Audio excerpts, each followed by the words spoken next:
Hoy en Filosofía veremos algunos aspectos de la filosofía clásica, como el origen de la filosofía, los presocráticos, Sócrates y su condena, el origen de la sofística, y para terminar con esta primera parte conoceremos a los discípulos de Sócrates. No te lo pierdas.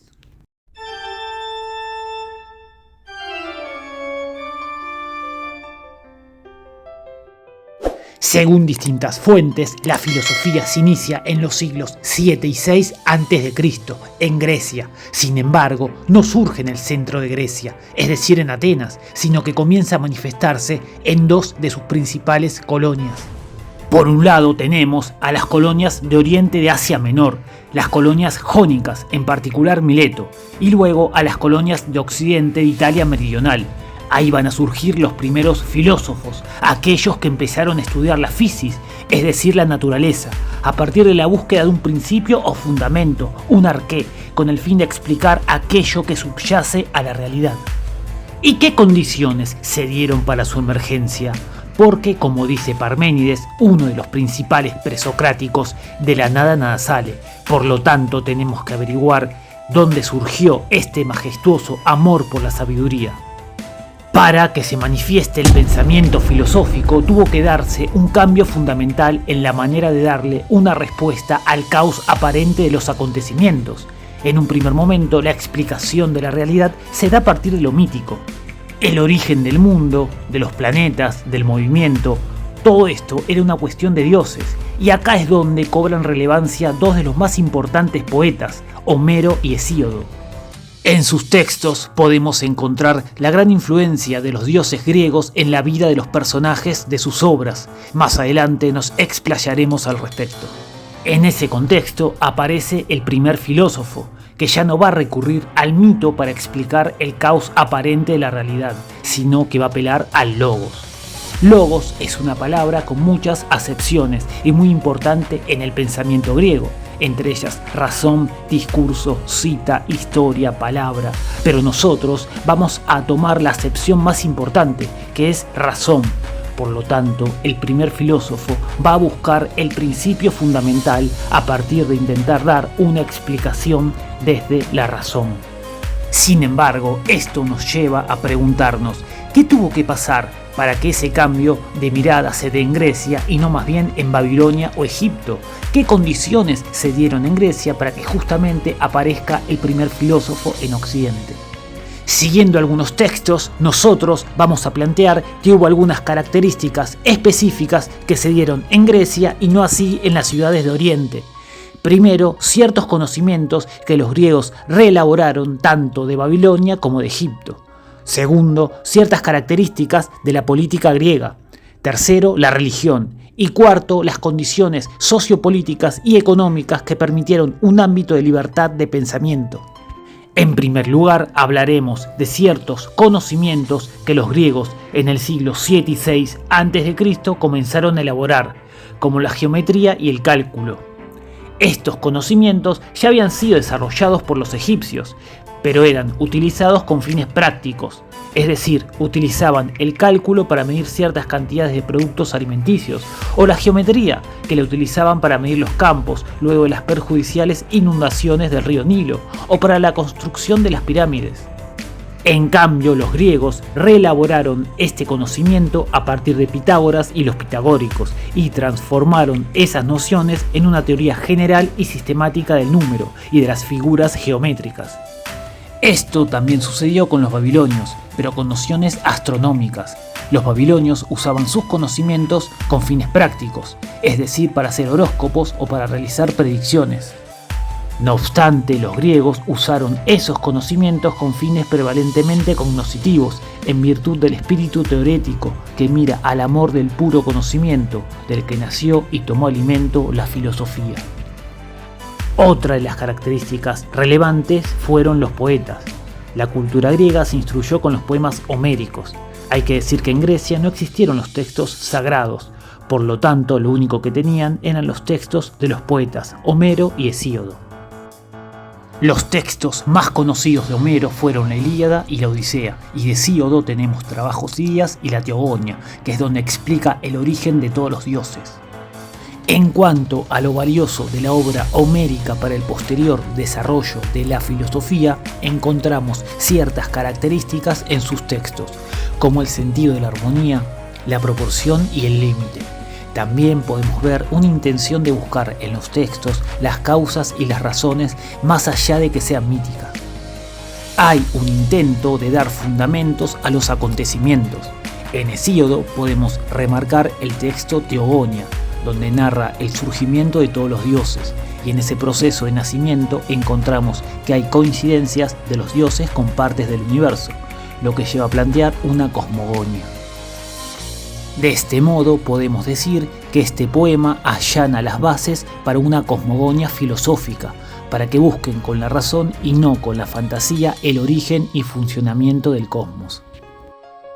Otro de los componentes para el surgimiento de la filosofía en Grecia es el religioso. Pero para hablar de religión tenemos que distinguir entre la religión pública y la religión de los misterios. Ambas tienen una base politeísta, es decir, creen en muchos dioses, pero a la vez grandes diferencias. Sin embargo, en los orígenes de la filosofía va a ser mucho más importante la religión de los misterios, porque muchos filósofos de esa época van a tomar algunos aspectos de esta religión para sus propias filosofías. Vamos a arrancar con la religión pública, que surge a través de los textos de Homero y Hesíodo, donde, como ya dijimos, todas las explicaciones y sucesos se dan a partir de la intervención divina, es decir, había una intervención divina constante, guiada por sus pasiones. De esta manera podemos decir que dioses como Zeus, Poseidón, Afrodita, entre otros, eran concebidos como humanos con capacidades amplificadas e idealizadas. Lo más importante y llamativo es que no tenían que elevarse por encima de su naturaleza, esto es, que no había ningún control de sus pasiones, a diferencia de, por ejemplo, el cristianismo, donde existe el pecado que de algún modo condiciona y limita nuestro proceder. Acá no había necesidad de elevarse por encima de su naturaleza, de hecho era todo lo contrario, había que seguir la propia naturaleza. De este modo era una religión naturalista, como así también lo fue la primera filosofía griega. Ahora pasaremos a hablar de la religión de los misterios, más conocida como el orfismo, que se desarrolló en círculos restringidos y tiene su nombre del poeta tracio Orfeo, presunto fundador. Lo importante del orfismo es que introdujo un nuevo esquema de creencias y una nueva interpretación de la existencia humana. A diferencia de la religión pública, que consideraba al hombre mortal, esto es que al morir terminaba su existencia, el orfismo proclama la inmortalidad del alma y concibe al hombre con un esquema que contrapone alma y cuerpo, un esquema dualista. Estas nociones de orfismo van a ser muy importantes para el posterior desarrollo de la filosofía. Tanto Heráclito como Pitágoras y Platón usan muchos de estos principios y se pueden ver reflejados en sus respectivas filosofías.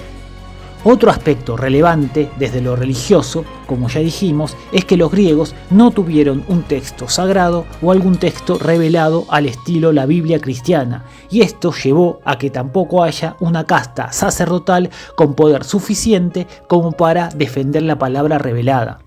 Si bien había sacerdotes, no hacía falta que tuviesen tanto poder porque no había palabra revelada que defender.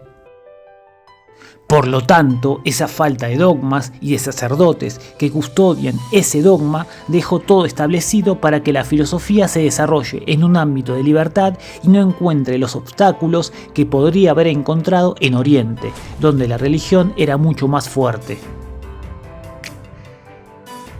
Y ahora pasamos a la última característica, que nosotros creemos que es la más importante, que son las condiciones sociopolíticas y económicas que se dieron en Grecia.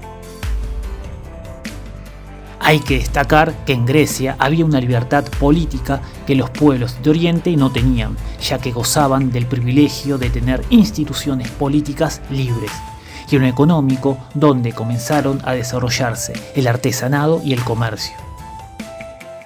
El auge en lo económico llevó a la necesidad de crear centros de clasificación para el comercio, que surgieron en primer lugar en las colonias jónicas y particularmente en Mileto y luego en otras. De este modo, las ciudades se convirtieron en grandes centros comerciales y esto hizo que esta nueva clase de artesanos y comerciantes alcance paulatinamente una gran fuerza económica y puedan oponerse a la concentración del poder político que estaba en manos de la nobleza terrateniente. De esta manera, las condiciones de amor por la libertad nacieron con las luchas que los griegos establecieron para transformar las viejas formas aristocráticas de gobierno en nuevas formas republicanas. Y esto explica también lo que dijimos al principio.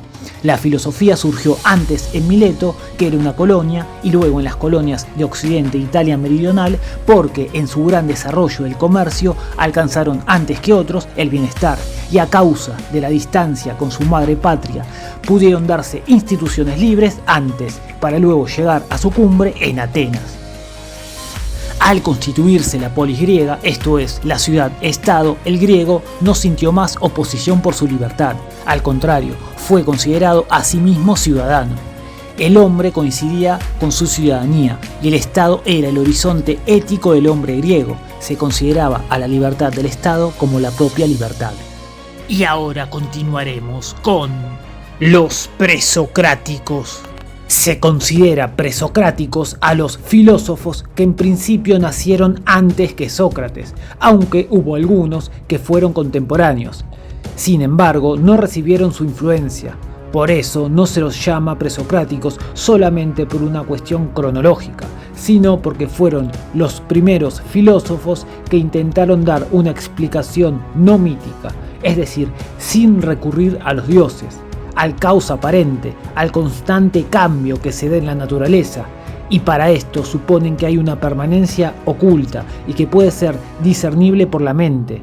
Son los primeros que intentan brindar un nuevo modo de reflexión acerca de la naturaleza y la toman como objeto de investigación sin apelar a las teogonias o cosmogonias antiguas, esto es, sin recurrir a los dioses de la religión oficial. A partir de este proceso iniciado por los filósofos jónicos, el logos se desprende del mito. De este modo, estos filósofos postularon un arqué o principio, a partir del cual podían dar sustento a aquello que permanece en medio del caos, y a la vez explicar el origen de todas las cosas. Los primeros filósofos que intentaron hablar de esto pertenecieron a la escuela jónica, que tenían una concepción hilozoica, esto es, que el principio de todo debía estar en una materia viva, impulsada por una fuerza interna de transformación. El primero en hacerlo fue Tales de Mileto, el uno de la filosofía, el fundador del problema que se refiere al principio o arqué, es decir, la búsqueda incesante de una sustancia que permita una permanencia y explique el origen de todas las cosas. Fue el primero en preguntarse acerca de qué es aquello de donde proceden todas las cosas y aquello que permanece inmutable aún en las diversas formas. Tales de Mileto vivió del 640 al 546 a.C. y creía que el origen de todas las cosas era el agua.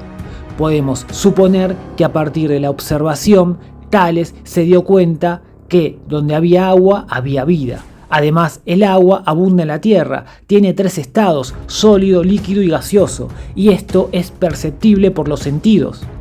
Esta realidad original para los primeros filósofos se denominó physis, o sea, naturaleza, pero en sentido antiguo, esto es, la realidad en su fundamento. Por esta razón, a estos filósofos que investigaron la physis se los llamó físicos. Tenemos un video dedicado exclusivamente a Tales de Mileto, así que lo dejamos en la pestañita para que después lo vean. Y ahora pasamos al siguiente monista, que es el discípulo de Tales, Anaximandro, que nació en Mileto en el 610 y murió en el 546 a.C. El arqueo principio que planteaba era el apeiron. ¿Y qué es el apeiron? El apeiron significa lo ilimitado o indeterminado, porque Anaximandro pensaba que el principio no podía ser una sustancia limitada, tenía que ser ilimitada para poder transformarse en el resto de las cosas. ¿Y cómo se daba este proceso de transformación? El apeiron era una masa indiferenciada, de enorme extensión y en constante movimiento, que en algún momento se dividió en cualidades opuestas, de las que 4 fueron las primeras: caliente y frío, seco y húmedo. De esta separación nació una especie de torbellino y en consecuencia de lo frío y húmedo surgió por condensación la tierra húmeda, rodeada de nubes y vapor. De lo caliente y seco se formó un anillo que rodeó a la Tierra, que se separó al girar en otras esferas y de allí surgieron el Sol, la Luna y las estrellas. Esto llevó a que la Tierra deje de ser húmeda por el efecto del Sol en el agua, que la llevó a secarse. De este proceso de calor y humedad nació la vida, de modo que el primer animal fue el pez, y de este surgieron los animales terrestres, incluso la especie humana. Grandísima teoría de la evolución, la de Anaximandro. Luego tenemos al discípulo de Anaximandro, Anaxímenes, que nació en Mileto en el 590 y murió entre el 528 y el 525 a.C. El arqué que postuló tenía que ver con el aire, sin embargo, él planteaba que el principio tenía que ser una materia, pero una materia ilimitada. De este modo encuentra en el aire esa característica. El aire, mediante sus constantes cambios, generaba todos los elementos existentes, incluso a la vida. El aire podía estar en estado natural y ser invisible, pero por condensación podía convertirse en niebla o agua, y también en tierra o fuego. El aire puro estaba encerrado en los cuerpos y constituía al alma. Tenemos un video dedicado a Anaximandro y Anaxímenes, donde los trabajamos en profundidad, así que se los dejamos en la pestañita. Y ahora pasamos a Heráclito. Heráclito nació en Efeso, ciudad de Jonia, en la costa occidental de Asia Menor, en el 540 a.C. Fue conocido como el Oscuro debido a la naturaleza sombría de su filosofía. Se dice que fue misántropo y los últimos años de su vida se retiró a los montes para poder vivir como ermitaño. Padeció hidropesia, enfermedad que intentó curar de un modo tan peculiar que lo llevó a su muerte en el año 480 a.C. Respecto a su filosofía, Heráclito suele asociarse a una filosofía del cambio permanente. Por eso su elemento es el fuego, asociado al movimiento constante y al cambio. A pesar de eso, su filosofía no se limita a la famosa frase «nadie se baña 2 veces en el mismo río». Podemos encontrar muchos más elementos. Para arrancar, podemos decir que Heráclito pretende develar la estructura misma de lo real, que acontece de forma enigmática, ya que nos dice que la naturaleza ama ocultarse y agrega que la naturaleza invisible es mejor que la visible. Por lo tanto, se refiere a una naturaleza oculta. Sin embargo, no se puede acceder a esta mediante los sentidos, y esto se debe a que tanto ojos como vista son malos testigos. De hecho, a las personas que intentan acceder a la verdad mediante los sentidos, los compara con almas bárbaras que no entienden el idioma. Hay algo que no pueden captar. De este modo, para Heráclito, mediante los sentidos no se puede acceder a la verdad. ¿Por qué estas personas, que Heráclito llama desviados, perdidos, bárbaros, no pueden acceder a la verdad? En Heráclito encontramos que los sentidos representan un límite, ya que sostiene que estas personas que se guían por sus sentidos no pueden percibir el logos, debido a que para él la sabiduría requiere poder ver, pero no como lo hacen la mayoría de los hombres de almas bárbaras, que se limitan a ser meros testigos, es decir, que es lo mismo para ellos estar presentes como estar ausentes. El alma de la mayoría de los hombres no los hace capaces de interpretar adecuadamente aquello que perciben. Para Heráclito hay que escuchar el logos, por eso manifiesta, es sabio decir lo mismo que dice el logos. ¿Y cuál sería el mensaje del logos que en cuya captación residiría lo sabio? Heráclito manifiesta que hay que captar el mensaje del logos, según el cual todas las cosas se reducen a una. Todo lo que hay exhibe una unidad, esto es, que los opuestos son uno y todos se identifican. Hay una identidad de opuestos, porque todas las cosas son una en la medida que hay un plan, un orden, un designio, y no un acontecer azaroso o una multiplicidad inconexa de cosas, sino que hay una unidad que hace que todas las cosas sean una. La sabiduría es resultado de escuchar al logos y de reiterar, repetir y difundir ese mensaje. Heráclito trató de hacer audible un mensaje que está en la realidad misma. El logos para Heráclito existió siempre y además hay una permanente y eterna incapacidad humana para comprenderlo, tanto antes de oírlo como una vez que se ha oído. Pero ¿cómo coexisten en Heráclito este logos que aspira a la unidad del todo con los opuestos permanentes? Heráclito le va a otorgar al logos el nombre de pólemos, de guerra. Esto nos permite entender de qué forma actúa el logos en el conjunto de la realidad. Nos da la pauta que hay una noción común de guerra, esto es que el logos de Heráclito unifica y armoniza, pero es una unidad de factores hostiles y esta armonía es un ensamble, no está sintetizada. La oposición o guerra no fue superada, sino que se mantienen en conflicto, en tensión, y esto lo utiliza para describir el ensamble cósmico, o sea, todo lo que hay queda descrito como una unidad de tensiones en conflicto. En el fragmento 51 dice que es una armonía de tensiones opuestas, como la del arco y la lira. En el arco, la cuerda desarrolla cierta fuerza que se ejerce y obliga a mantenerse en cierta posición para que no se exceda y se rompa. La tensión es lo que asegura que haya cohesión y unidad, y esta oposición tiene que estar en un perfecto equilibrio. Por eso, esta tensión es buena siempre que no se rompa. Como conclusión, podemos decir que si bien en Heráclito está exacerbado el cambio, afirma que hay una medida. Hay tensiones entre opuestos que permitirían ver allí un énfasis en el devenir. Por ejemplo, la frase que todos repiten de Heráclito, que es que nadie se baña 2 veces en el mismo río, más allá que el agua del río fluya y cambie constantemente, hay un cauce que posibilita esos cambios, y ese cauce representa la unidad del logos.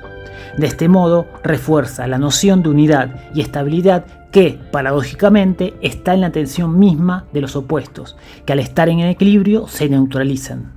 Y acá terminamos con los monistas y arrancamos con Pitágoras. ¿Quién fue Pitágoras? Pitágoras nació en Samos en el 570 a.C. El auge de su vida se dio en el 530 y su muerte fue en el 490 a.C. La ciudad en la que actuó fue en Crotona, más allá que la expansión de su teoría abarcó otras ciudades de Italia meridional y de Sicilia. Además, el influjo pitagórico fue notable en el ámbito político, filosófico y religioso. La famosa escuela pitagórica fue fundada en Crotona a mediados del siglo VI.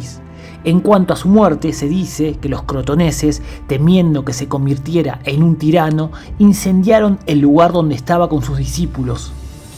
Hay otras fuentes que sostienen que él escapó sin rumbo y habría muerto en Metaponto, luego de haber perdido su escuela. También hay que decir que ya al final de su vida, después de su muerte, Pitágoras había perdido los rasgos humanos para la vista de sus contemporáneos, porque la gente tomaba su palabra con un valor oracular.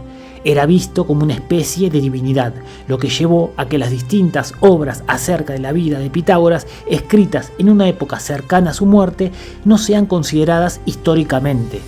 Se le atribuyen a Pitágoras muchos escritos, sin embargo, la mayoría que nos han llegado son falsificaciones de épocas posteriores. Tampoco puede afirmarse mucho sobre el pensamiento original de Pitágoras. Ya Aristóteles, cuando tuvo que analizar la historia de Pitágoras, no tenía elementos suficientes para diferenciar a Pitágoras de sus discípulos o seguidores. Por lo tanto, llamó a todos los pitagóricos. Por esta razón, nos referiremos al pensamiento de los pitagóricos y no de Pitágoras como individuo. Pitágoras heredó de sus predecesores la problemática del principio o arqué.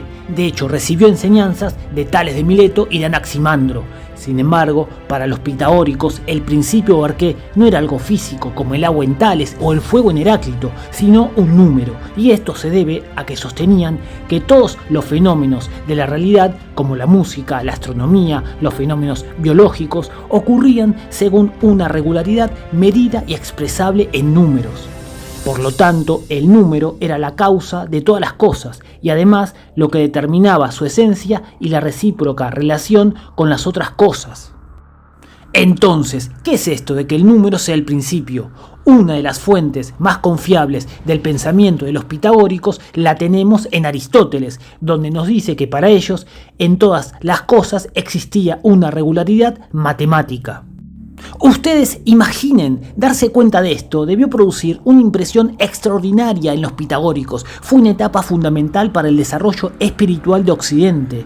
¿Cuál habrá sido la reacción al darse cuenta que tanto los sonidos como la música, a la que los pitagóricos le daban una especial importancia como medio de purificación y de catarsis, son traducibles en determinaciones numéricas, o que la diversidad de los sonidos de un instrumento musical dependen de la longitud de la cuerda, y esto puede ser determinado a través de un número? Incluso descubrieron la incidencia determinante del número en los fenómenos del universo. Por ejemplo, las leyes numéricas que determinan estaciones, años, meses, hasta los distintos procesos biológicos, como la incubación del feto en los animales o los distintos fenómenos de la vida. Todo esto lo expresaron a partir de leyes numéricas, lo que habrá despertado una euforia tal que los llevó a buscar correspondencias numéricas en ciertas cosas que no las tenía, como por ejemplo la justicia. Sin embargo, tenemos que aclarar que para ellos el número no era una abstracción simplemente, como lo es para nosotros, sino que era el fundamento de la realidad, era algo real como principio constitutivo de las cosas, era la physis de las cosas mismas. Y si quieren saber qué era la physis y los físicos, les dejamos en la pestañita el video que hicimos acerca del origen de la filosofía.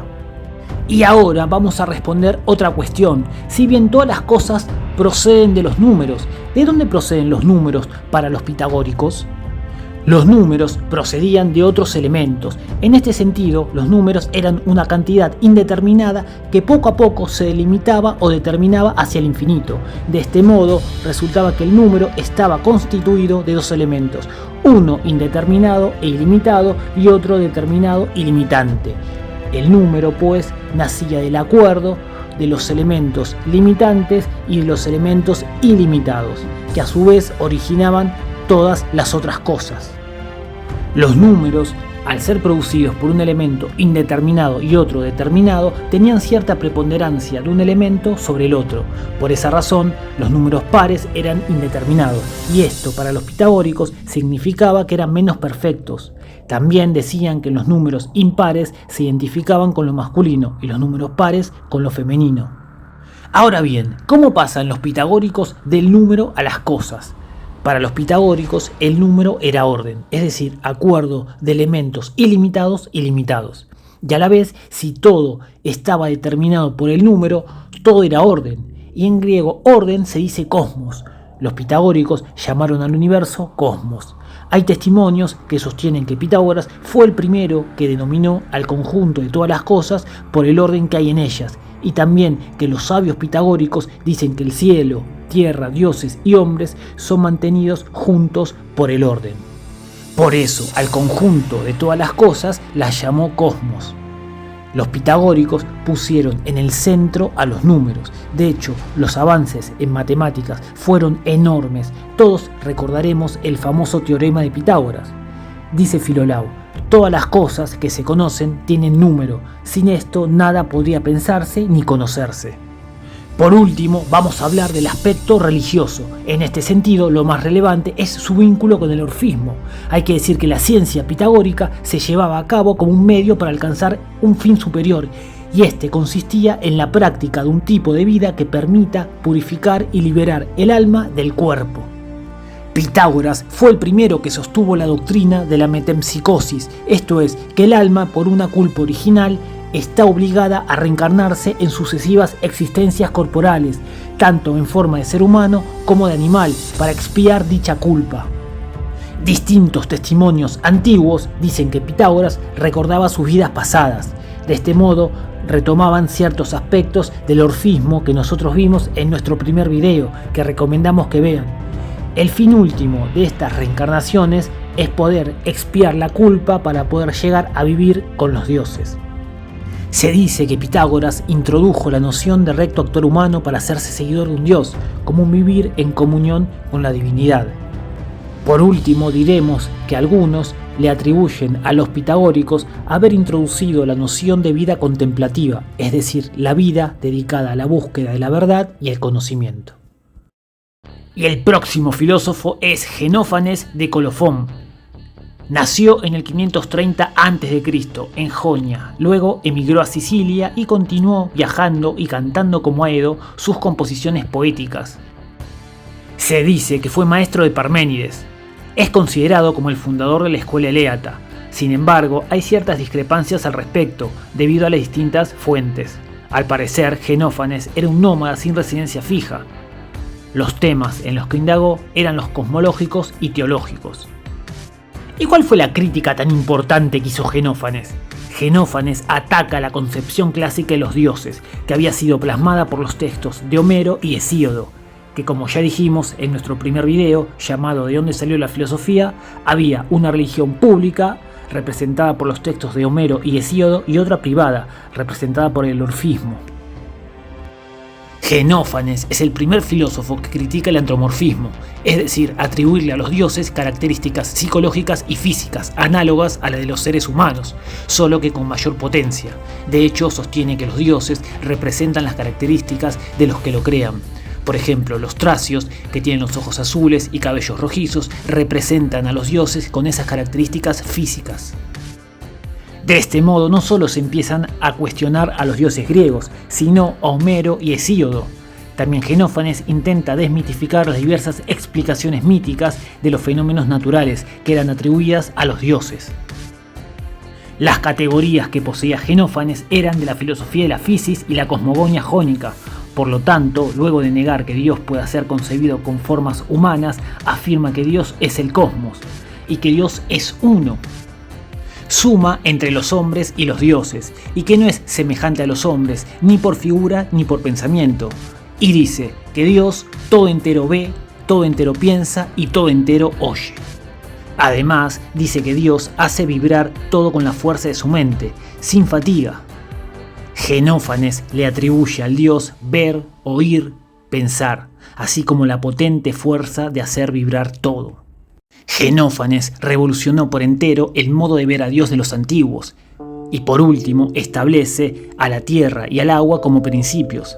Sobre la tierra dice que todo nace de la tierra y todo termina en la tierra. Todas las cosas que nacen y crecen son tierra y agua, y no lo dice en referencia al cosmos, sino a la tierra. Y para sostener esto argumenta que encontraron fósiles marinos en las montañas como señal de que en un tiempo hubo agua en la tierra. Y ahora pasamos a los eleatas, y el primero es Parménides. Parménides nació en el año 530 y murió alrededor del 515 a.C. Fue legislador y también se cree que fue médico. De su obra quedaron algunos fragmentos escritos en verso. Su obra está escrita en forma de verso y nos dice que las hijas del sol lo llevan a la mansión de la diosa para mostrarle la verdad. Allí dice que la diosa devela dos vías, la vía del corazón de la verdad y la vía de las opiniones de los mortales.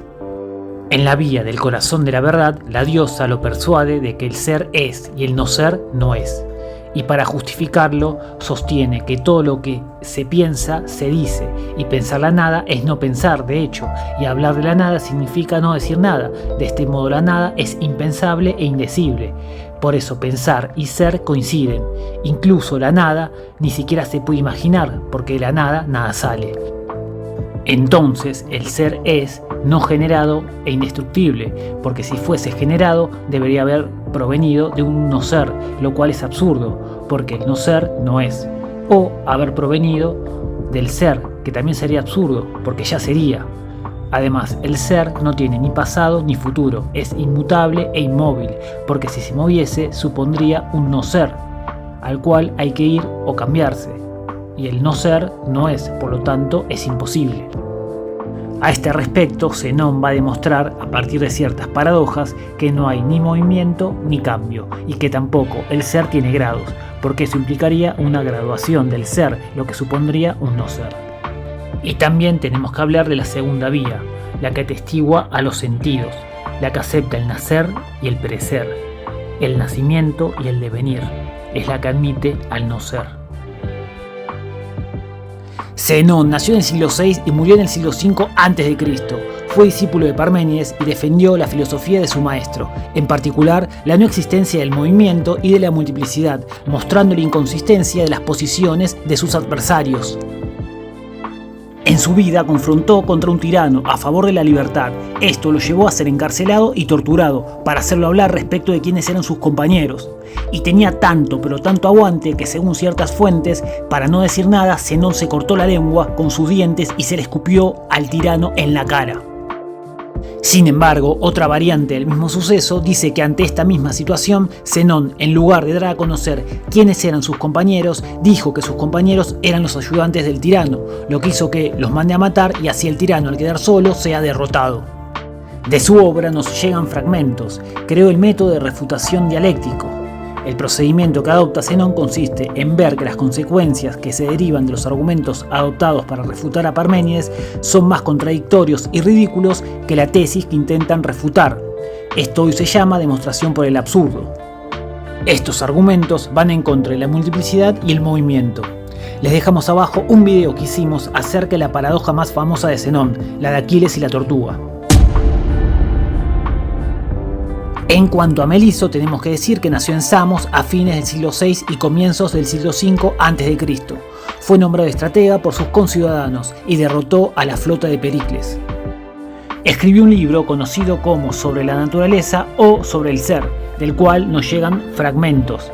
Sistematizó y corrigió la doctrina eleata, afirmó que el ser debe ser infinito y no finito como decía Parménides, porque no tiene límites, ni espacialidad, ni temporalidad, ya que si fuese finito debería limitar con el vacío y por lo tanto con el ser, lo cual es imposible. En cuanto a infinito, el ser es necesariamente uno, porque si fuesen dos no podrían ser infinitos, porque uno limitaría al otro. A este uno infinito lo llamó incorpóreo, pero no en el sentido inmaterial, sino en el sentido de que está privado de cualquier figura que lo determine, como un cuerpo, y no puede por lo tanto poseer la perfección de la figura de la esfera, cosa que proponía Parménides. De este modo, el eleatismo culmina con la afirmación de un ser eterno, infinito, uno, igual y múltiple, incorpóreo, inmóvil y con la negación del derecho de los fenómenos a la pretensión de un reconocimiento verdadero. Y hasta acá con los eleatas. Comenzaremos con los pluralistas.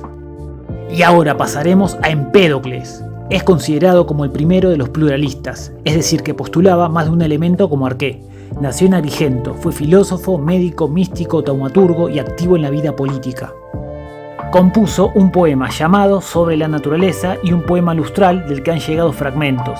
Respecto a su filosofía, Empédocles sostenía, al igual que los eleatas, que nacer y perecer es imposible, porque, al igual que sostiene Parménides, entiende que tal circunstancia sería venir de la nada e ir hacia la nada, y eso, para esta corriente de pensamiento, era imposible, porque para los eleatas el ser es y el no ser no es.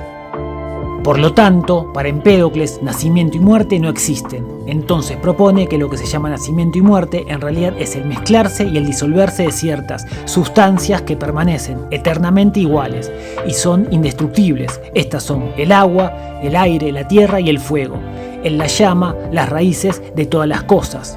De este modo nació la noción de elemento como algo original y cualitativamente inmutable, capaz de unirse y separarse espacial y mecánicamente.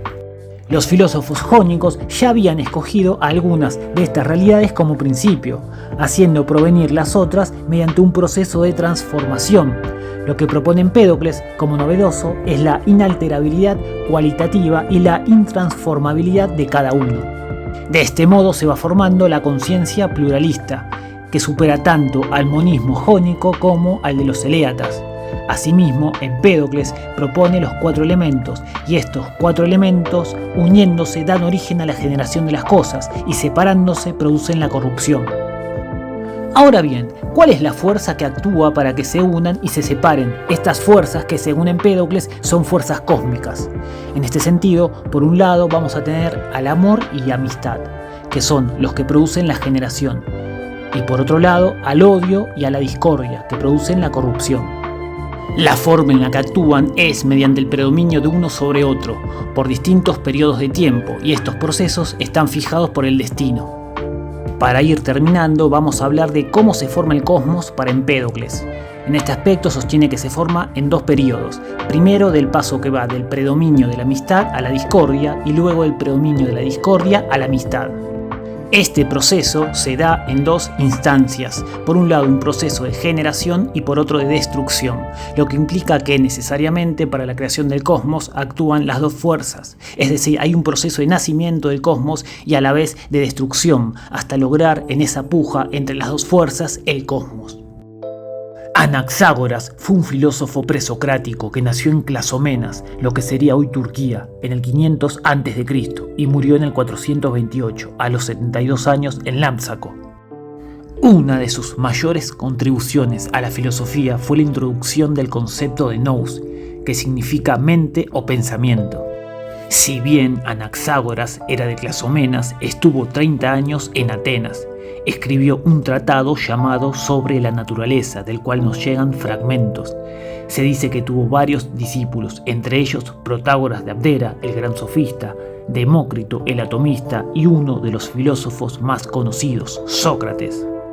Su filosofía sigue la línea de Empédocles, que coincide con Parménides respecto a que el ser es y el no ser no es. En ese sentido, dice que ninguna cosa nace o muere. Más bien sugiere Anaxágoras que a partir de cosas que existen se produce un proceso de composición y división. Así que al nacer lo llama componerse y al morir dividirse. Sin embargo, este proceso no se puede dar a partir de las 4 raíces que propone Empédocles, que como recordarán eran agua, tierra, fuego y aire, sino que él habla de semillas, en griego espermata. De este modo, esta materia original que posibilita todo el resto de cosas a partir de la composición y descomposición la llama semillas. De estas provienen todas las cosas. No obstante, estas semillas o elementos de las que proceden las cosas deberán ser tantas cuantas son las innumerables cualidades de las cosas. Precisamente, semillas que tengan formas, colores y sabores de todo género, esto es, infinitamente variadas. De esta manera, estas semillas son el originario cualitativo pensado eleáticamente, no solo como no generable, es decir, eterno, sino como inmutable. Ninguna cualidad se transforma en otra, pues es precisamente original. Estos muchos originales son, en suma, como pensaba Meliso, el uno. Estas semillas no solo son infinitas tomadas en conjunto como cualidades infinitas, también son tomadas cada una singularmente, o sea, en cantidad, no tienen límite en grandeza, son inagotables y tampoco en la pequeñez. Obviamente sin llegar a la nada, porque la nada no es, como ya dijimos, esto no impide que cualquier semilla se pueda dividir en partes cada vez más pequeñas, hasta el infinito. Además, las partes así obtenidas serán siempre la misma cualidad, porque son divisibles, siempre en partes iguales. A estas partes Aristóteles las llamó homeomerias, que significa partes cualitativamente iguales. Las homeomerias en un principio consistían en una masa en donde estaba todo mezclado, de modo que no se distinguía nada. Luego, una inteligencia o nous determinó un movimiento que produjo que esa mezcla del caos se ordene, y de ahí brotaron todas las cosas. Entonces, las cosas son una mezcla bien ordenada en la que existen todos los gérmenes de cada una de las cosas, en medidas pequeñísimas y proporcionados de modo diverso. El predominio de este o de aquel germen es lo que hace que una cosa se determine y en consecuencia se diferencie de otras cosas. Por eso Anaxágoras sostiene que todo está en todo. En cada cosa hay partes de otras cosas. De esta manera intenta demostrar que nada sale de la nada, ni va hacia la nada, ni viene de la nada, sino que todo está en el ser, desde siempre y para siempre. ¿Y qué sería esta inteligencia o nous que determinó el movimiento inicial? He aquí cómo lo describe Anaxágoras en uno de los fragmentos que han llegado hasta nosotros y que es determinante para el desarrollo del pensamiento presocrático. Todas las otras cosas tienen parte de cada cosa, pero la inteligencia es ilimitada, independiente y no mezclada con alguna cosa, sino que está sola en sí. Si, en efecto, no estuviera en sí, sino que estuviera mezclada con cualquier cosa, participaría de todas las cosas.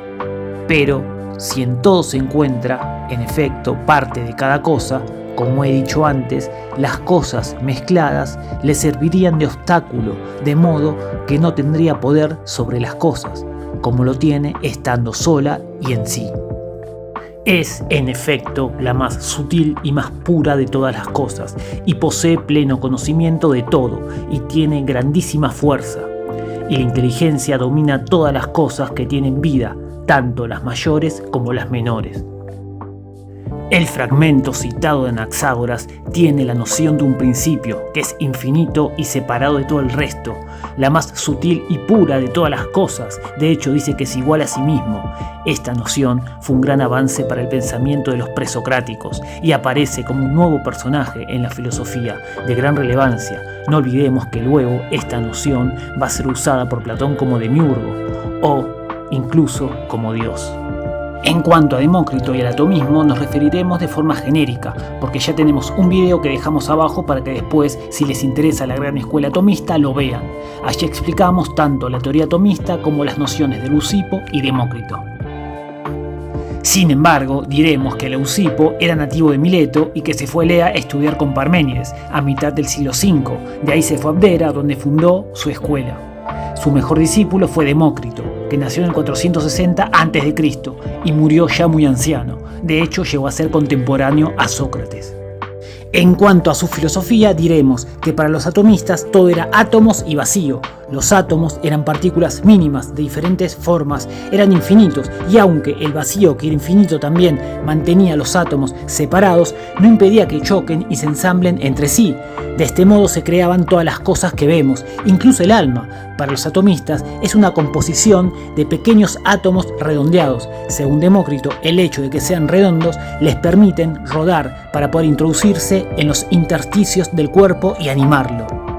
Todas estas uniones de los átomos son temporales. Hay una necesidad de fondo que de forma mecánica los guía. Sin embargo, esto no impide que haya un logos que posibilite que cada átomo siga un curso determinado. Y por último diremos que para la corriente atomista todo lo que percibimos es una convención, esto es, que las cualidades que le atribuimos a los distintos objetos no son reales. Por lo tanto, si decimos que la mesa es dura, es una cualidad que le otorgamos al objeto, pero en realidad no existe. Lo único real son átomos y vacío. Y ahora pasamos a los físicos eclécticos. Primero hablaremos de Diógenes de Apolonia, que nació en el 440 y murió en el 423 a.C.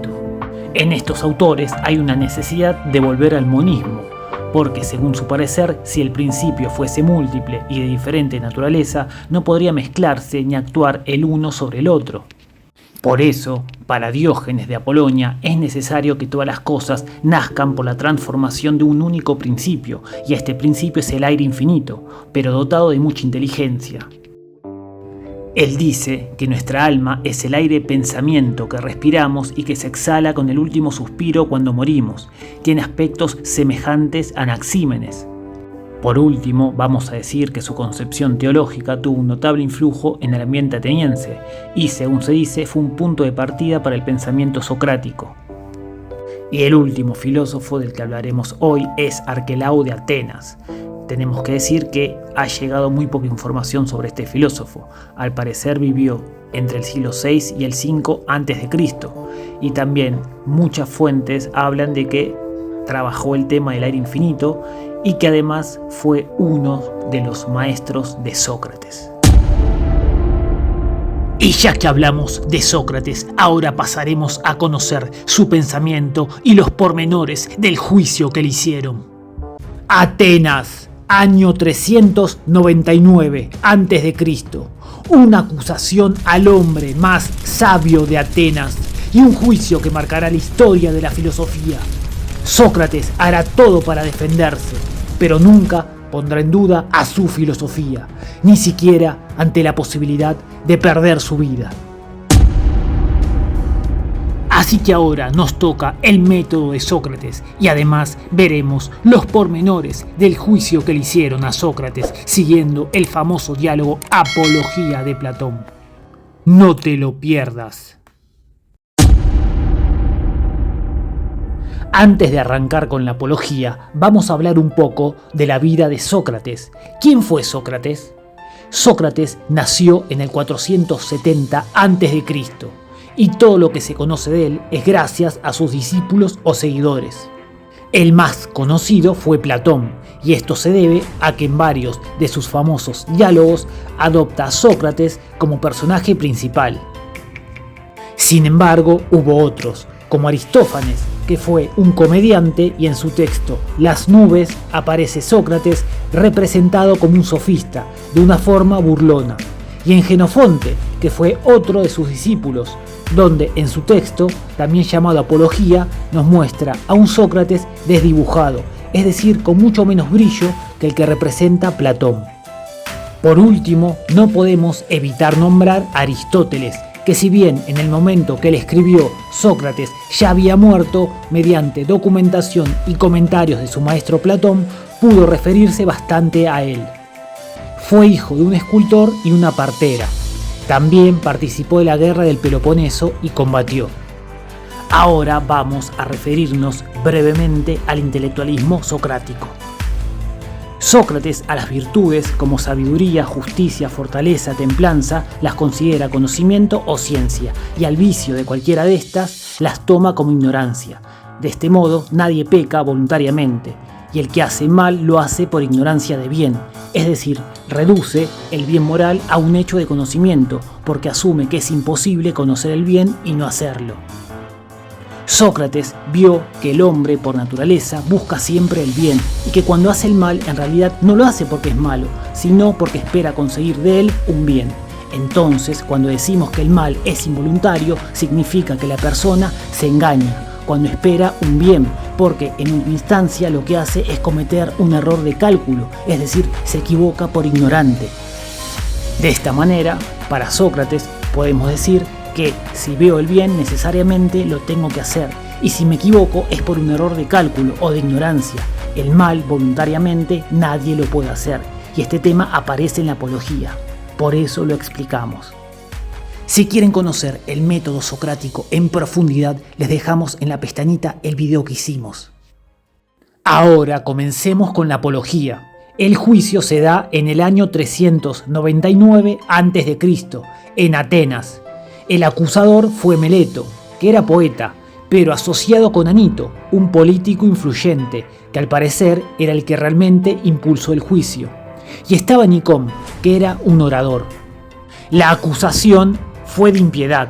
Se basaba en que Sócrates no creía en los dioses de la ciudad y que pretendía introducir otros. Además, también fue acusado de corromper a los jóvenes. Por otra parte, se había creado un contexto desfavorable en la época para Sócrates. Por un lado, como detalle de color, a dos políticos de los que culpaban por la derrota de Atenas en la guerra del Peloponeso, que eran Alcibíades y Critias, habían sido cercanos a Sócrates en su juventud. Y, por otro lado, otras de las cuestiones en contra era que frecuentaba mucho a los sofistas, y esto llevó a que lo acusen de ser uno de ellos, cuando en realidad los confrontaba filosóficamente. Pero ¿quiénes eran estos sofistas? Si quieren conocer en profundidad a los sofistas, les dejamos en la pestañita el video que hicimos. Sin embargo, nos referiremos a algunos aspectos de la sofística. Podemos decir que sofista significa sabio. Era gente que se proclamaba poseedora del arte de educar a los hombres y de prepararlos para las cuestiones políticas o jurídicas.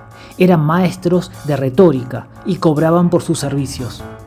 Por lo general eran viajeros, lo que les posibilitaba conocer otras culturas. Uno de los más importantes e influyentes sofistas fue Protágoras, conocido por postular el homo mensura, es decir, el hombre es la medida de todas las cosas. Proponía cierto relativismo que atentaba contra cualquier intento de fundamento. Otro de los aspectos relevantes de la sofística es que enseñaban a hacer más fuerte el argumento más débil. Y esto es importante para nuestra cuestión de la apología, porque justamente Sócrates, entre otras cosas, será acusado de eso. Y por último vamos a hablar de Aristófanes, que era un cómico de la época y había escrito un texto que se llamó Las nubes, donde se burla de Sócrates. Además, lo pone como el emblema de los sofistas. Esto también será muy importante en la apología. Ahora sí, a la apología. Una de las primeras cuestiones a las que se refiere Sócrates es que es la primera vez que comparece a un tribunal a sus 70 años. Luego habla de dos tipos de acusaciones. Las acusaciones falsas, que tienen que ver con lo que hablábamos hace un rato respecto a Aristófanes, es decir, que su imagen estaba asociada a los sofistas. De este modo ya se había empezado a gestar una imagen negativa de Sócrates. Y la acusación verdadera, que era de Meleto, asociado con los otros dos personajes. De este modo arranca explicando en qué consistían estas acusaciones falsas, esto es, esta imagen que crearon de él en la ciudad. Entonces explica que desde chicos a los jóvenes ya le imponían que Sócrates hacía más fuerte el argumento más débil, justamente como vimos lo que hacía Protágoras, lo confunden con un sofista. Agrega que eran muchos los que hablaban a los chicos de estos temas, los que hacían acusaciones falsas sobre Sócrates. A partir de lo expuesto, concluye que de eso no se puede defender, sería como defenderse de sombras. Sin embargo, sostiene que al único que puede conocer que aportó en este sentido era Aristófanes, con su texto Las nubes. No obstante, dice que tampoco puede acusarlo a él. Incluso dice que algunos lo acusaban de cobrar por sus conocimientos, cuando él nunca cobró. Al dejar en claro que de las acusaciones falsas no puede defenderse, va a pasar a explicar cuál es la causa real de todo esto. De esta manera manifiesta que todo esto comenzó debido a que Querofonte, uno de sus mejores amigos, fue a Delfos y preguntó al oráculo si había alguien más sabio que Sócrates. Este lugar era el famoso santuario de Apolo, donde la pitonisa Pitia comunicaba en trance frases inconexas que eran interpretadas por los sacerdotes. Y la Pitia les respondió a Querofontes que nadie era más sabio que Sócrates. Entonces Sócrates, como no se creía el más sabio, decidió ponerse a prueba con las personas más sabias de Atenas para comprobar o refutar el vaticinio del oráculo.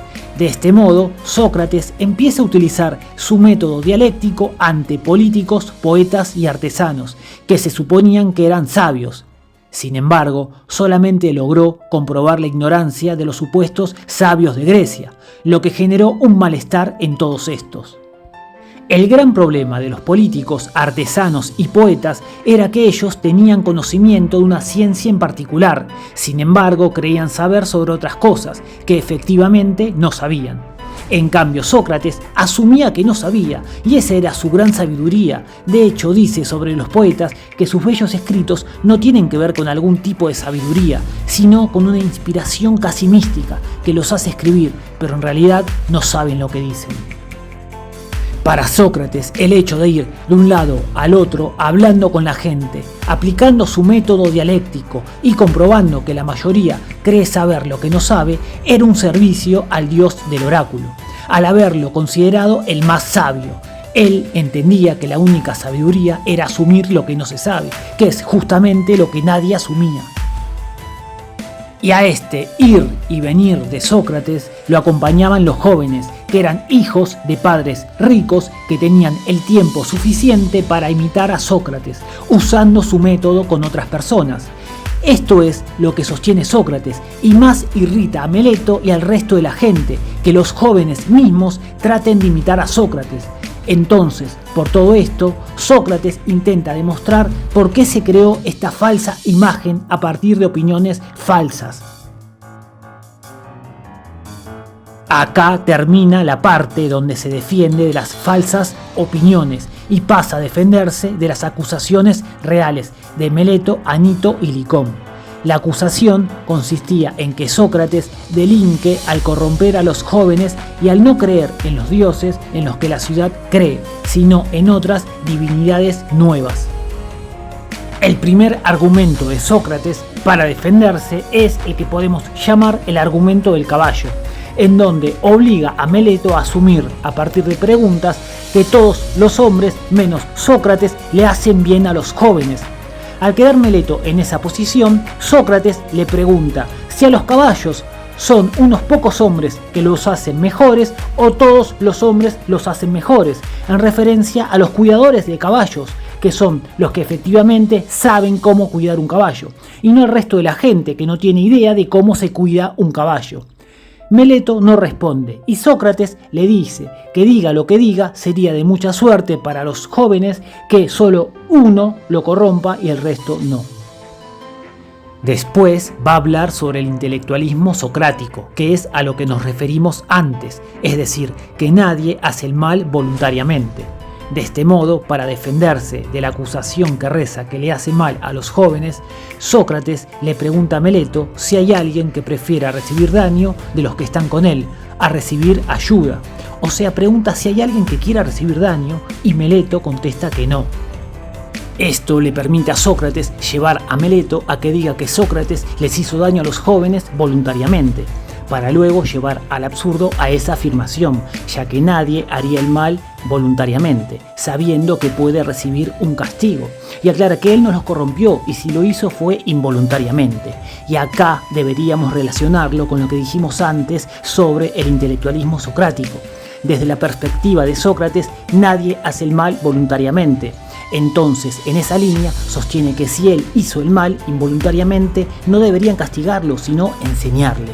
Y esto es que, desde la tesis de Sócrates, él necesitaría enseñanza y no un castigo. Acá está expresado en todo su esplendor el intelectualismo socrático. La última argumentación de Sócrates, en este sentido, tiene el fin de defenderse de la acusación de la supuesta creencia en divinidades nuevas, es decir, que corrompe a los jóvenes enseñándoles sobre otros dioses que no son los de la ciudad. De esta manera, lo que hace Sócrates es presionar a Meleto con preguntas hasta que logra que le diga que Sócrates en realidad no cree en los dioses. Y esto se contrapone con la acusación, porque la acusación dice que él cree en divinidades nuevas, no que no cree en los dioses. Esto lo usa Sócrates a su favor y se pregunta cómo puede ser que haya gente que cree en cosas propias de las divinidades y que a la vez no crea en las divinidades, y agrega: si a su vez las divinidades son hijos de los dioses bastardos nacidos de ninfas u otras mujeres, según se suele decir, ¿qué hombre creería que hay hijos de dioses y que no hay dioses? Sería en efecto tan absurdo como si alguien creyera que hay hijos de caballos y burros, los mulos, que no creyera que haya caballos y burros. Es imposible. Y termina su defensa diciendo: pues bien, atenienses, me parece que no requiere mucha defensa demostrar que yo no soy culpable respecto a la acusación de Meleto y que ya es suficiente lo que he dicho. Sócrates va a aprovechar el tiempo que le queda para defenderse, esto es, no va a responder a ninguna acusación, sino que va a intentar demostrar por qué él no debería ser condenado. Y para esto empieza comparándose con Aquiles acerca de un hecho ocurrido en Ilíada, cuando Aquiles, queriendo vengar la muerte de su compañero Patroclo, decide matar a Héctor. Sin embargo, la madre Tetis, que era una diosa, le advierte que si lo mata, luego él morirá. Como todos sabemos, Aquiles mata a Héctor y luego muere a manos de Paris. En este punto es donde Sócrates destaca que no importa la muerte si está en juego la deshonra. Del mismo modo, Sócrates va a seguir el mandato del dios, que al decir que él era el más sabio, comenzó a examinarse a sí mismo y a los demás para verificar esa afirmación. Sócrates jamás dejará de hacerlo, aunque esté en riesgo su propia vida, y va a argumentar diciendo que temer a la muerte no es otra cosa que creer ser sabio sin serlo, pues es creer en algo que uno no sabe. Es decir, nadie conoce a la muerte, nadie que murió volvió de la muerte para contarnos cómo era, y agrega: nadie sabe si es el mayor de todos los bienes, pero el hombre le teme como si fuese el peor de todos. En ese punto, Sócrates se pregunta cómo no va a ser la más reprochable ignorancia la de creer saber algo que no se sabe, y aduce que si en algo él es sabio es justamente en reconocer que no sabe cuáles son las cuestiones del Hades. No obstante, reconoce que es malo cometer injusticia o desobedecer a alguien mejor. Incluso sostiene que si lo dejasen libre, bajo la condición de no poder filosofar, él igualmente lo haría, porque seguiría el mandato del dios. Filosofar para Sócrates está por encima de su propia vida. Después, Sócrates se refiere a ciertas cuestiones éticas y destaca la verdad, el cuidado del alma y la inteligencia por sobre las riquezas y los honores materiales, y manifiesta que no sale de las riquezas la virtud para los hombres, sino de la virtud la riqueza y todos los otros bienes, tanto los privados como los públicos. Con estas palabras, Sócrates le hablará a todos los ciudadanos de Atenas para convencerlos de cuál es el camino del bien, y esto jamás lo dejará de hacer, aunque tuviese que morir 1000 veces. Y en este punto es donde aparece algo muy importante, porque Sócrates dice: si me matan, no van a encontrar a otro como yo, colocado por el dios, del mismo modo que frente a un caballo grande y noble, pero un poco lento por su tamaño y que necesite ser aguijoneado por una especie de tábano, el dios me ha colocado junto a la ciudad para una función semejante y como tal para despertarlos, persuadirlos y reprocharles uno a uno. No cesaré durante todos los días de posarme en todas partes. Por eso dice, quizás irritados como los que son despertados cuando cabecean, somnolientos, dando manotazos, me condenen a muerte a la ligera. Y agrega Sócrates, entonces si me matan van a seguir durmiendo, van a seguir en esa somnolencia, sin despertarse, sin saber qué es lo importante. Represéntense en esa época un político de prestigio que tuviese que enfrentar a Sócrates y en ese momento quede descubierta su ignorancia. ¿Qué puede hacer más que molestarse o irritarse? Porque esta mayéutica, esta capacidad de hacer parir a la verdad, no llevó a los hombres a buscar una verdad, a cambiar, sino los llevó a enojarse con Sócrates, a negar su evidente ignorancia, a acusarlo ante un tribunal. Luego Sócrates explica por qué razón él no eligió tener un cargo público, y para justificarse da a conocer distintas experiencias que tuvo, y cuenta que él siempre hizo lo correcto, y esto lo llevó a tener muchos problemas. De hecho, sostiene que si él hubiese seguido en política, no habría vivido tantos años, porque él siempre hizo lo justo, y hacer lo justo a veces implicaba arriesgar la propia vida, cosa que hizo en el ámbito privado. Cuenta que él nunca cobró por enseñar, la gente se le acercaba mientras él hablaba, le preguntaban, él indagaba, era un ida y vuelta, donde no había plata de por medio, y dice que él no corrompía a los jóvenes, sino que estos se le acercaban porque lo escuchaban hablar. Además, dice Sócrates que si lastimó a alguien, los familiares mismos deberían vengarse. Sin embargo, lo ayudan y nombra a todos los que estaban acompañándolo. Entre ellos había muchos hermanos, padres, había familias que lo seguían y estaban junto a Sócrates. Por lo tanto, él no corrompía a los jóvenes. Luego alude otra cuestión que tiene que ver con llevar a los familiares a los juicios. Es algo que en la época se usaba y esto lo hacían para dar lástima. Sócrates manifiesta que él está en contra de este comportamiento, no por ser un soberbio, sino porque lo considera deshonroso. Incluso se refiere a los roles que deben tener tanto el acusado como los jueces. El acusado tiene que informar y persuadir, y los jueces tienen que juzgar por la ley y no a partir de lo que les parezca. ¡Qué reflexión tan actual de Sócrates! Y culmina su defensa diciendo: dejo a vosotros y al Dios que juzgue sobre mí, del modo que vaya a ser mejor para mí y para vosotros. Y así termina Sócrates con su defensa. Ahora nos vamos a referir a cómo eran los juicios en la antigua Grecia, porque hay ciertas cuestiones que debemos aclarar antes de seguir con la apología. En el juicio primero hablaba el acusador, donde proponía una pena, y el acusado. Luego se pasaba a una votación. Después volvía a hablar el acusador para justificar la pena propuesta. Y, a continuación, el acusado hacía una contraposición. Pero lo llamativo del sistema judicial griego era que los jueces debían fallar a favor de una de las penas propuestas. Posteriormente, el acusado que recibía la pena debía proponer una pena más aceptable que la propuesta por el acusador. Y acá lo interesante de esto, porque la pena tenía que ser más justa que la impuesta por el acusador, y para esto tenía que convencer a los jueces. Volviendo al juicio de Sócrates, la condena fue 281 votos condenatorios a 220 absolutorios, y esto fue la primera instancia, es decir, la primera votación. Por eso Sócrates afirma que por 30 votos hubiese sido absuelto. Solamente tenía que cambiar a esos 30 votos, cosa que no logró. Entonces Meleto propuso la condena a muerte y Sócrates debía proponer una pena menor. Ya a estas alturas, si Sócrates no hubiese querido ser condenado a muerte, habría propuesto una condena menor, o habría pedido disculpas, o se podría haber arrepentido. Sin embargo, el gran filósofo propuso ser alimentado en el Pritaneo. ¿Pero qué es el Pritaneo?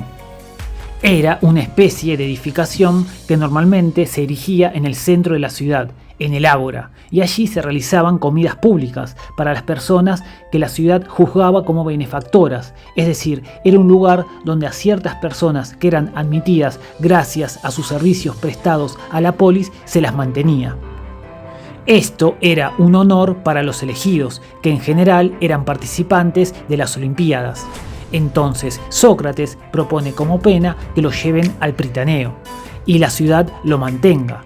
Además, dice, si a los participantes de las Olimpiadas le dan ese beneficio de ser mantenidos por la polis cuando no necesitan dinero, a Sócrates, que efectivamente vive en la pobreza y necesita ese dinero, se lo deberían dar. De esta manera, Sócrates se refiere a los jueces. Si tengo que proponer lo merecido con arreglo a lo justo, tengo que proponer la mantención en el Pritaneo. Obviamente esto enfureció a la mayoría de los jueces, y aquellos que estaban en duda acerca de inclinarse a favor de la condena o no de Sócrates, esto hizo que se inclinasen a favor de condenar a Sócrates a muerte. Después de proponer al Pritaneo como pena, Sócrates va descartando otras opciones, porque él sostiene que no hizo daño voluntariamente a nadie. Incluso alega que si los jueces tuviesen más tiempo para decidir y no lo tuviesen que hacer en el mismo día, probablemente se den cuenta del error que están cometiendo. También descarta al destierro, porque sostiene que si sus propios conciudadanos no soportaron sus conversaciones y razonamientos, menos lo harían las personas de otras ciudades, y no sería bueno para él ir expulsado de ciudad en ciudad. Hasta se pregunta si no podría vivir en silencio, sin la necesidad de conversar con todo el mundo. Y Sócrates se responde que el mayor bien para el hombre es justamente tener conversaciones acerca de la virtud y los distintos temas. En última instancia, una vida sin examen no tiene objeto de ser vivida. Por lo tanto, Sócrates descarta a esta posibilidad. Y por último propone una multa. Sin embargo, al ser pobre, él no puede pagar mucho, así que se proponen los amigos para ayudarlo, pero tampoco acepta. Al final lo condenan 360 a 141 votos. Sócrates fue condenado a muerte. Luego de que hayan dado el veredicto, Sócrates les puede hablar a los jueces, tanto a los que votaron a favor de la pena como en contra. A los que eligieron la pena de muerte les dice: primero, que les va a quedar la fama de haber mandado a matar a un sabio. Luego, agrega que no fue condenado por falta de palabras, sino por la osadía y la desvergüenza que tuvo al no querer decirles lo que ellos hubiesen querido escuchar. En este punto, Sócrates aclara la conducta que tuvo durante todo el juicio, es decir, ser fiel a lo que él considera justo. Y a continuación les dice: prefiero morir habiéndome defendido de este modo que vivir habiéndolo hecho de otro modo. En última instancia, podemos decir que Sócrates, a sabiendas de cómo debía defenderse para evitar morir, eligió el camino de la muerte, porque no morir hubiese implicado traicionar sus convicciones, y para Sócrates su filosofía es más importante que su propia vida. Y por último, les profetiza que los hombres que lo castigaron a él, que lo mandaron a la muerte, van a recibir un castigo mucho peor. Hay que aclarar que era creencia común que a la hora de la muerte los hombres adquirían cualidades proféticas. Luego se refiere a los jueces que votaron por su absolución, y a estos les va a hablar sobre la muerte, y les dice que quizás la muerte no sea un mal. En este punto tenemos que aclarar que en el texto Fedón, Platón relata los instantes previos a que Sócrates beba la cicuta. En ese diálogo se aprecia una concepción de la muerte mucho más amplia. Sócrates dice que tiene la esperanza de que la muerte sea un bien, y da dos opciones de muerte. Por un lado, la muerte puede ser una especie de sueño eterno, y esto para Sócrates sería una ganancia. porque la totalidad del tiempo que se está dormido sería como una noche sola, así que ni siquiera lo sentiría.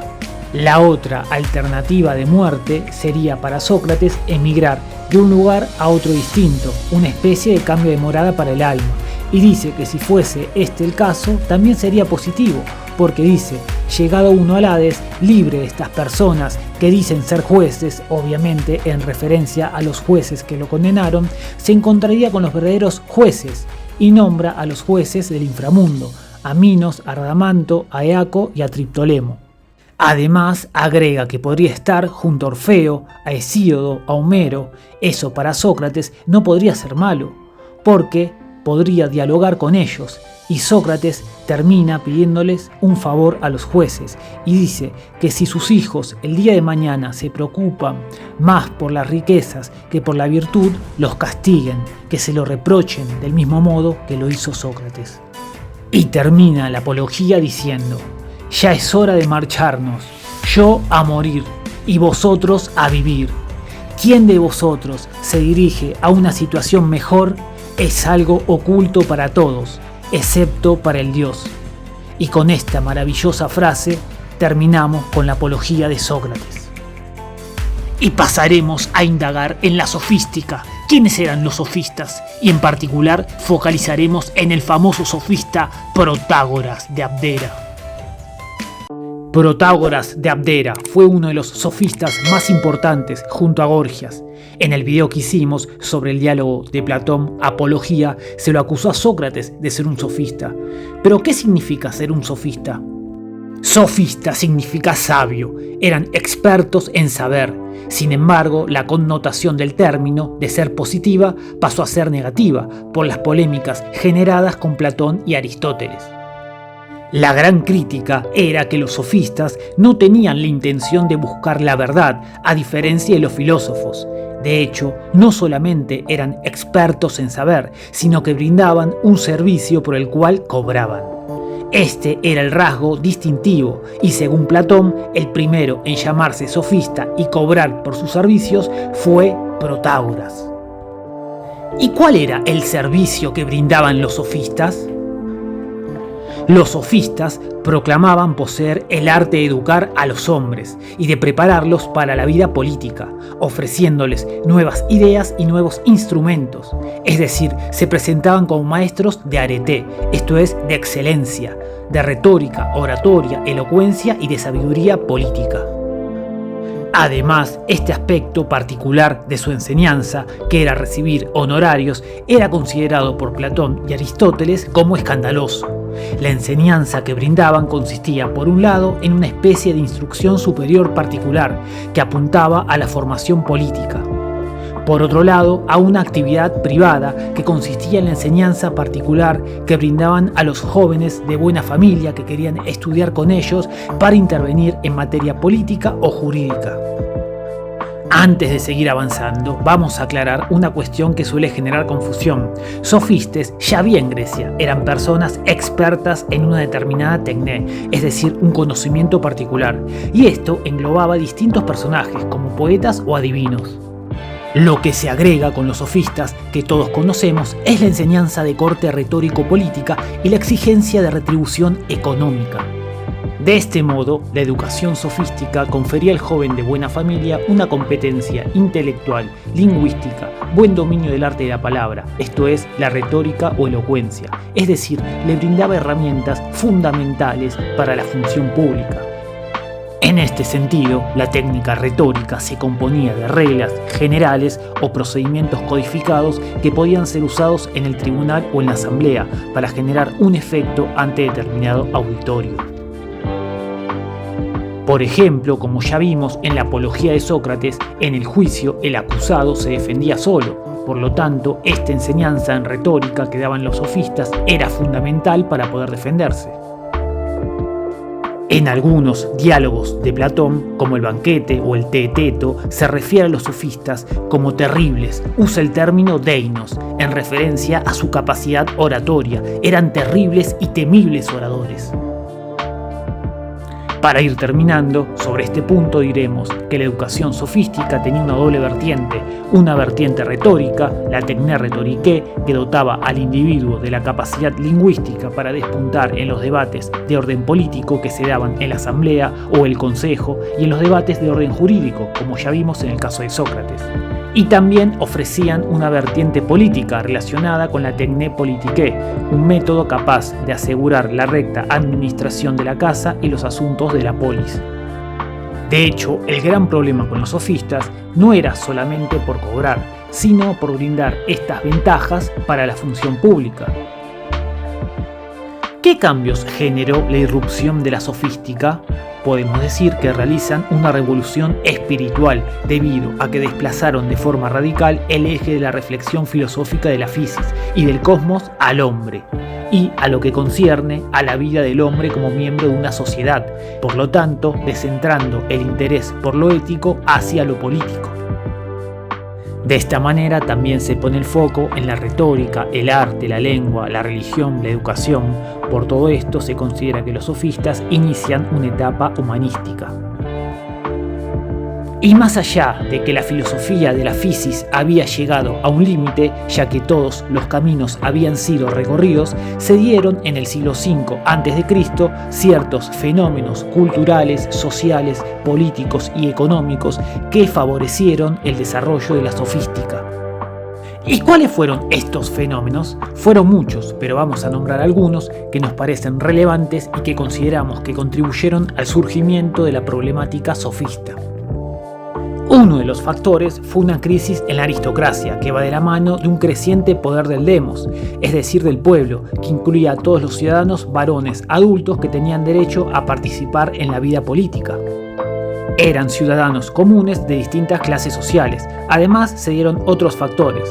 Una gran influencia de los forasteros, que aunque no gozaban de los mismos derechos que los ciudadanos, su contribución en lo económico y cultural fue importante en Atenas.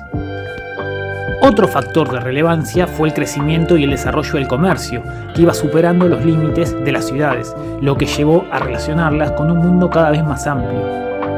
También podemos referirnos a la incidencia de los viajeros, que confrontaban sus costumbres y experiencias con las leyes helénicas, sumado a la crisis que vivía la aristocracia, puso en jaque el arete antiguo, es decir, los valores tradicionales que estimaba la aristocracia.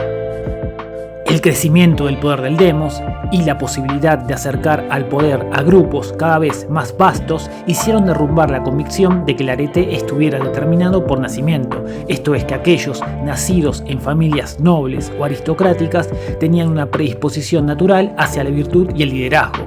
Entonces se puso en el centro de escena la posibilidad de llegar a ser virtuoso. De este modo el foco pasó a estar puesto en cómo se adquiere esa virtud política.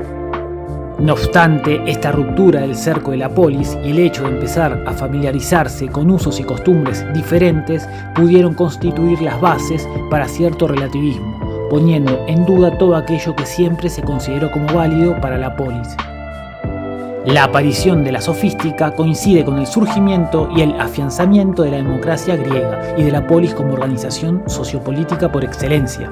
De este modo, la instrucción sofística viene a cubrir esta creciente demanda de educación que la cultura democrática exigía cada vez más. Los destinatarios de la educación sofística, según aparece en los diálogos platónicos, eran jóvenes con ambiciones políticas. Por ejemplo, en el diálogo Protágoras de Platón tenemos a Hipócrates, que es un joven que quiere estudiar con los sofistas y por eso acude a Protágoras. Además, podemos decir que frente al contexto que se estaba dando, la emergencia de los sofistas respondía a las necesidades que ese momento tenían los jóvenes insatisfechos con los valores tradicionales que le proponía la vieja generación, y los sofistas empiezan a difundir estos conocimientos como una profesión, van de ciudad en ciudad llevando a cabo una libertad de espíritu y a la vez la confrontación con la tradición. Otra cuestión que no podemos soslayar respecto a lo que ya hablamos en cuanto al relativismo es la confrontación entre nomos y physis. El término nomos significa ley, es decir, algo por convención o como resultado de una convención, algo que no es necesario ni absoluto, de esta manera puede ser cambiado. También se refiere a las leyes escritas que codifican el uso correcto en un determinado momento o época. En cambio, por physis se entiende aquello que es por naturaleza, es necesario, universal, absoluto y eterno. No son leyes positivas, sin embargo tienen una regularidad que impone su necesidad. Son inalterables, se encuentran más allá del control humano y se relacionan con la verdad. Y acá solamente estamos ampliando conceptualmente lo que hablábamos hace un rato respecto a esta crisis en la aristocracia ateniense, que iba de la mano con los cambios en los usos y costumbres. Este debate entre nomos y physis termina contaminando las diferentes esferas, como la ética, la política y la religiosa. Entonces se empieza a poner en duda si la religión es un producto de la convención o algo natural, o si las leyes que regulan Atenas en ese momento son naturales o se dan por convención, hasta en el plano lingüístico, si el lenguaje es un producto convencional o para cada hombre hay un respaldo natural. De hecho, a este relativismo que va de la mano del surgimiento de la sofística es a lo que Platón va a intentar responder, es decir, a partir de este binomio entre physis y nomos, Platón intenta dar cierto orden dentro del caos relativista que generan los sofistas a partir de esta discusión. Se puede considerar que hubo distintos grupos de sofistas. Nosotros vamos a hablar en particular de Protágoras, que junto a Gorgias fueron los grandes maestros de la tradición. Incluso Platón, en sus diálogos, lo trata con respeto, más allá de la gran crítica que tuvo para con ellos. Bueno, ¿y quién fue Protágoras? Protágoras nació en Abdera entre los años 491 y 481 a.C. Viajó mucho a Grecia y residió bastante tiempo en Atenas. Fue muy apreciado por Pericles, el destacado líder ateniense, le pidió que prepare la legislación para la nueva colonia de Turios en el año 444 a.C. Escribió varias obras, de las que solo se conservan fragmentos y testimonios. Una de sus principales obras son las Antilogias, donde se presentaban argumentos opuestos sobre un mismo tema. También escribió sobre la verdad y hay varias obras más que se le atribuyen a partir de testimonios. Según Platón, Protágoras fue el primero en llamarse sofista y cobrar por sus enseñanzas. Protágoras sostiene que la noción de sofista se inscribe en la tradición que se remonta a los antiguos poetas épicos, Homero y Hesíodo. Él veía a los sofistas como los continuadores de la tradición. Además, hay que decir que Protágoras enseñó durante 40 años aproximadamente. Otro aspecto importante de su vida es que fue acusado de impiedad, cargo que también fue imputado a Sócrates y a Anaxágoras. Este fue uno más dentro de una larga serie de casos y acusaciones de impiedad que se dieron en Atenas cuando los círculos oligárquicos llegaron al poder. De hecho, esto lo vimos con Sócrates en la Apología. Protágoras murió a bordo de un barco, víctima de un naufragio tratando de escapar de Atenas. Y ahora pasaremos a analizar una de las afirmaciones más famosas de Protágoras, el homo mensura. Para conocerlo vamos a tomar a Sexto Empírico, médico y filósofo griego del siglo II al III después de Cristo, un representante de la corriente escéptica, que en un fragmento dice: y también Protágoras pretende que el hombre es medida de todas las cosas, de las que son en cuanto que son y de las que no son en cuanto que no son. Para indagar en esta famosa frase vamos a hacer un análisis de las palabras más importantes, que son hombre, medida y cosa, a partir del texto original en griego antiguo. De esta manera encontramos que medida se refiere a metrón, pero debemos entenderlo como criterio. Y al término cosa, que viene del griego krema, que tiene que ver con asuntos de negocios, que es de donde viene la palabra crematística. No obstante, el sentido que hay que darle es de asuntos que están relacionados con un sujeto, es decir, cosas de las que uno se sirve más o menos. Cuando habla de hombre se refiere a antropos. Y esto da lugar a diferentes interpretaciones, ya que la noción de hombre, antropos, puede ser entendida como un hombre particular haciendo alusión a la interpretación individualista, o a hombre como una comunidad. Esto lleva a una lectura sociológica. Y por último se puede pensar que hombre está haciendo referencia al ser humano en su universalidad, lo que lleva a la lectura genérica. Nosotros vamos a analizar la interpretación individualista, que es la que de alguna manera siguen Platón, Aristóteles y Sexto Empírico. La gran característica que destacan es que hay una reducción del ser al ser para un sujeto. Hay una relación entre la percepción y el parecer, es decir, la sensación. De este modo, algo que se me aparece tiene como correlato una opinión, un parecer. Entonces, a partir de esto, la percepción sensible de cada uno es infalible. Esto lleva al igualitarismo de las opiniones. Platón critica arduamente a esta noción. Si les interesa conocer las críticas que hace Platón, avisen en los comentarios y haremos un video. Para terminar, vamos a tomar un fragmento de Sexto Empírico que dice: también a Protágoras de Abdera algunos lo incluyeron en el grupo de los filósofos que han eliminado el criterio, porque afirma que todas las representaciones y opiniones son verdaderas y que la verdad es una de las cosas relativas, ya que todo lo que se le representa o parece ser a alguien inmediatamente cobra existencia para él. De este modo, la afirmación "el hombre es la medida de todas las cosas, tanto de las que son, puesto que son, como de las que no son, puesto que no son", es considerada como la carta magna del relativismo occidental, porque con esto Protágoras logró negar la existencia de un criterio absoluto que discrimine entre el ser y el no ser, o entre lo verdadero y lo falso. Por lo tanto, el criterio es el del hombre individual, a partir de la equiparación entre el aparecer y el parecer.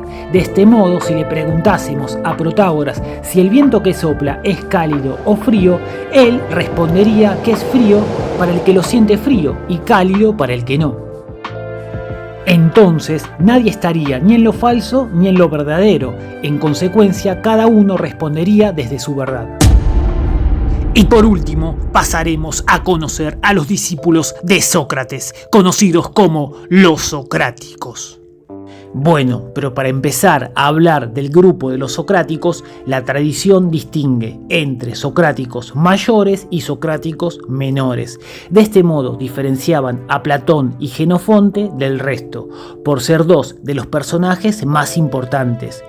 De Platón, por ejemplo, se contaba una fábula que decía que Sócrates, antes de conocer a Platón, soñó que tenía en sus rodillas un pequeño cisne, que enseguida tuvo alas y voló. Luego cantó dulcemente. Cuenta la leyenda que al día siguiente, al presentarse Platón como alumno, dijo que él era el cisne. También hay que decir que Platón fue el autor del que más obras se conservaron.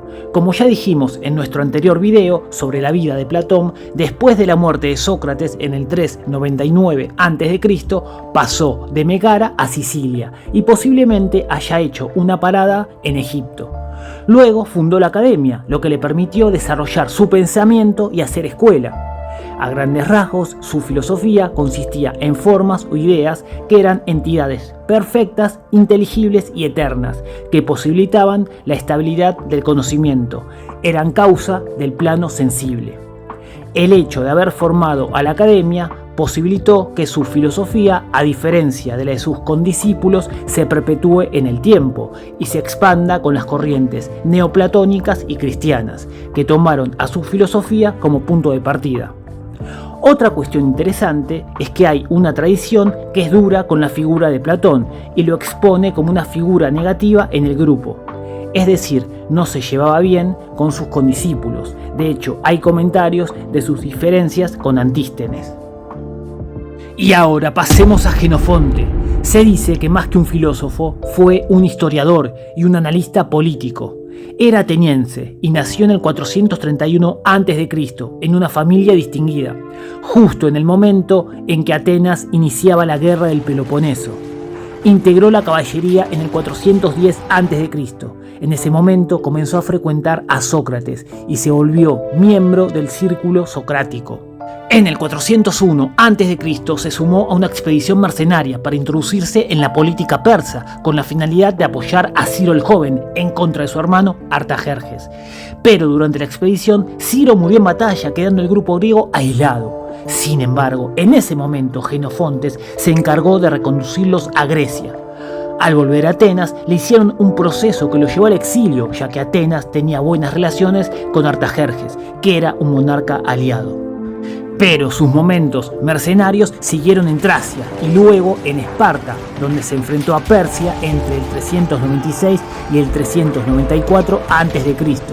Más tarde estuvo en la guerra de Corinto, que enfrentó a Esparta contra Tebas y Atenas. Después se quedó en Esparta un tiempo, hasta el 371 a.C., momento en el que perdió sus tierras. En el 368 a.C., por distintas cuestiones, le revocaron el exilio de su ciudad natal, por lo tanto volvió a Atenas y tuvo una vida tranquila hasta el 354 a.C., que murió. Entre sus obras se destacan la Nábasis, que narra una expedición de 10.000 soldados griegos liderada por Ciro el Joven, la Ciropedia, que es una semblanza del rey Ciro II el Grande, las Helénicas, que tiene que ver con la guerra del Peloponeso. Sobre su maestro, Sócrates escribió Memorabilia, Apología y algunas más, además de algunos tratados menores.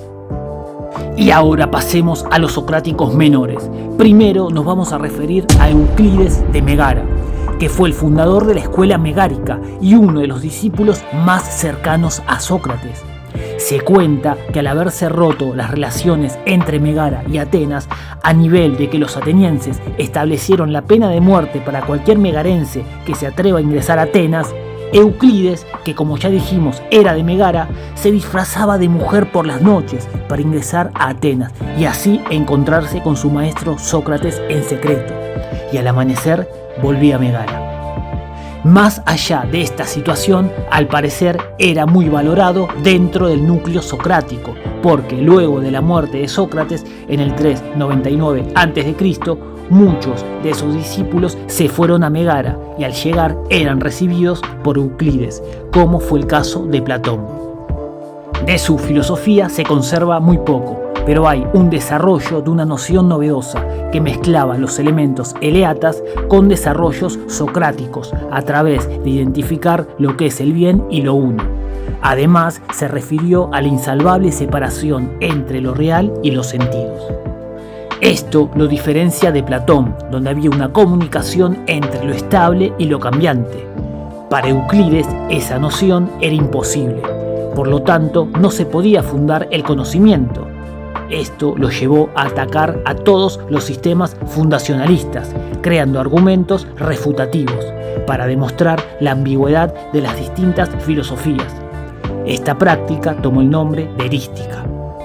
Y pasemos a Aristipo de Cirene, que nació en Cirene y vivió los últimos decenios del siglo V y mitad del siglo VI a.C. Aristipo se impresionó por las reflexiones de Sócrates respecto del placer y las asumió hasta convertirlas en una filosofía hedonista. Sin embargo, al ser discípulo de Sócrates, no solo le importaba el placer, sino también el autodominio. De hecho, su propuesta tiene rasgos protagóricos, es decir, del sofista que hizo famosa la frase «el hombre es la medida de todas las cosas», debido a que Aristipo planteaba un subjetivismo de las afecciones, o sea que aquello que captamos se toma como una certeza. Esto es, que todo aquello que percibimos no nos permite suponer la existencia del objeto. De este modo, se independiza absolutamente de lo externo, pero surge como ámbito de conocimiento la propia interioridad. No obstante, también ataca el lenguaje, sosteniendo que es una falsa proyección del afuera. En este sentido, no podríamos decir que algo es amargo, sino deberíamos decir que algo nos resulta amargo o lo sentimos amargo.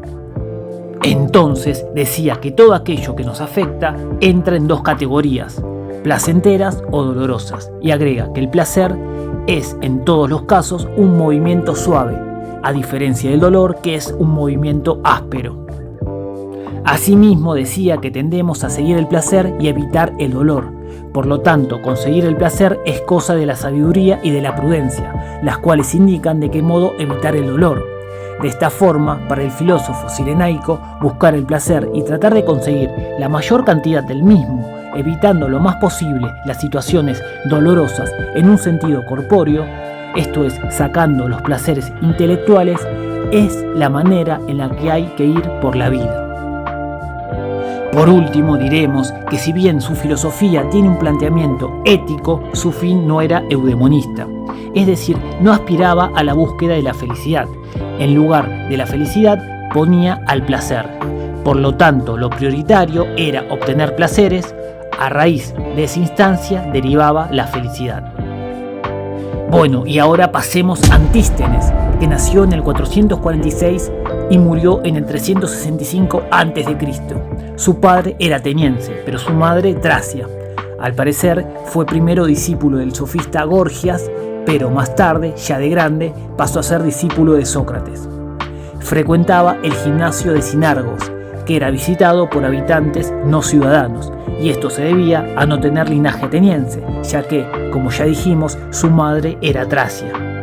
En ese mismo lugar, pero ya de mucho más grande, empezó a reunirse con Diógenes de Sinope, una figura central del cinismo, del cual Antístenes fue su maestro.